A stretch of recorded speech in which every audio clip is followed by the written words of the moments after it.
Hey everyone, welcome to today's Deep Dive Explainer. We've got an absolutely fascinating topic lined up for you.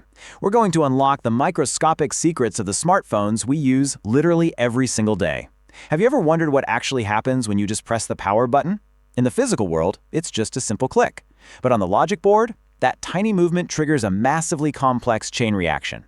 Today, we're peeling back the layers to reveal the invisible electrical journey of a simple button press on the iPhone 13 logic board. Trust me, it's way more intricate and way cooler than you might think. Okay, let's dive right into this. It's a simple question, but it's got a seriously powerful answer. What actually happens when we press the power button? Like I said, physically, you're just pushing a tiny piece of metal down. But in the electronic world, that split-second movement is the start of an epic journey. The moment those switch contacts touch, an electrical signal blasts off from a connector on the motherboard, specifically the J10 connector. This isn't just current lazily flowing down a wire, guys. It's the kickoff to a highly secure, incredibly demanding mission that we're about to trace step by step. To keep things simple, here's our flight plan. We're breaking this circuit down into 4 easy-to-follow steps. First, we'll map out the iPhone 13 switch path. Then, we'll look at the 1.8-volt standby state. Third, we'll see how the board prevents electrical surges and bounces. And finally, we'll watch the actual command get sent to the big boss, the IC power. Step 1. The iPhone 13 switch path. Let's trace our messenger. To make this super easy to visualize, let's imagine our electrical signal is a dedicated messenger. We're going to track his journey using 4 color-coded paths. Starting on the orange line, our messenger sprints away from the connector and hits his first security module. Then, he hops onto the blue line, heading straight for a strict gatekeeper known as the MOSFET. After passing that, it's onto the pink line, and finally, the green line, which is his ultimate destination. Breaking it down with these colors makes navigating that chaotic schematic a total breeze. So, the bottom line here is that this electrical signal is our messenger, and he's carrying a highly critical package, the power on command. He's trying to hand deliver it to the big boss, the IC power chip. But here's the catch. Before our messenger can even think about lacing up his shoes to run, the environment on the motherboard has to be prepped perfectly. He can't run if the track isn't built. And that brings us to the hidden magic of our next step. Step 2. The 1.8-volt standby. Think of this as the ultimate security checkpoint before the mission even starts. Now, 1.8 volts isn't just a random number. It is literally the lifeblood of the standby system. Before your finger even gets close to the power button, the logic board means to have exactly 1.8 volts waiting patiently at the connector's pins.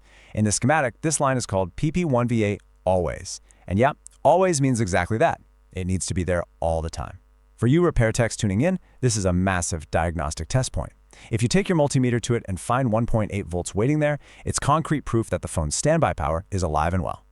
Here's where digital logic gets really interesting. When the button is unpressed, the circuit is actually in a high state, meaning that 1.8 volts is just sitting there. But the second you press the button down, the switch connects to the ground and boom, the voltage instantly drops to 0 volts, shifting into a low state. Kind of counterintuitive, right? You'd think turning a phone on requires adding power, but in this case, completely dropping the voltage to 0 is the exact trigger that wakes the system up. That's the beauty of digital logic. A 0 can absolutely be a command to get to work.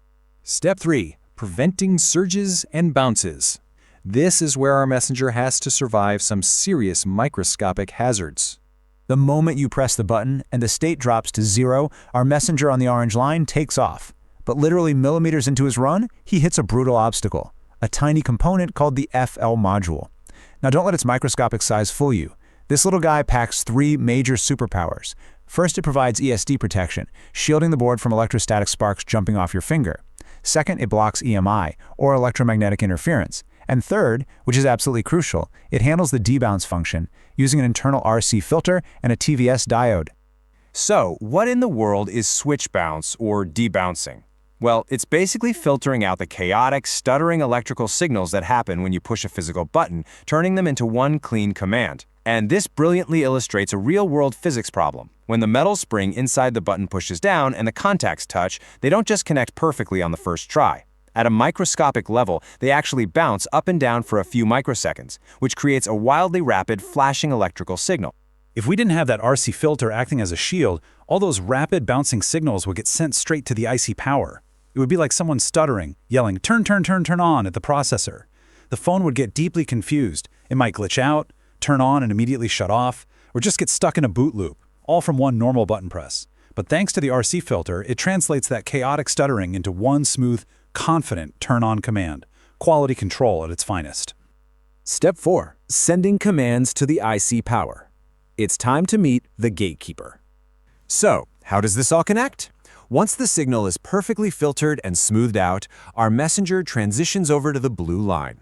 But right away, he hits the final security checkpoint, a component called a MOSFET. Think of the MOSFET as a highly vigilant, super strict gatekeeper. It will absolutely not let the command pass through unless it receives the proper security clearance. And that clearance pass? That's our PP 1.8 always 1.8 volt signal, coming in to trigger the MOSFET's gate pin to open the door. The big takeaway here for anyone diagnosing a dead board is this. If that MOSFET gate won't open, do not jump the gun and blame the IC power chip. You have to trace the PP 1.8 underscore always signal back to its roots. You need to check its three main foundational pillars first, the direct battery voltage, VDD main, and VDD boost. If any of those three main power lines are failing, that 1.8 volt clearance pass will never reach the gatekeeper, and the door stays shut. It's a completely logical chain of command. But if everything is perfect, if the standby power is waiting, the button physically drops the state to low, the FLI module filters out the noise, and the MOSFET gatekeeper gives the green light, then boom, mission accomplished. The perfected command signal sprints directly into the IC power boss. It wakes the system up, and the IC power immediately starts distributing electricity to every single corner of your iPhone, bringing that dark screen to life. I'm going to leave you with a thought that really puts this all into perspective.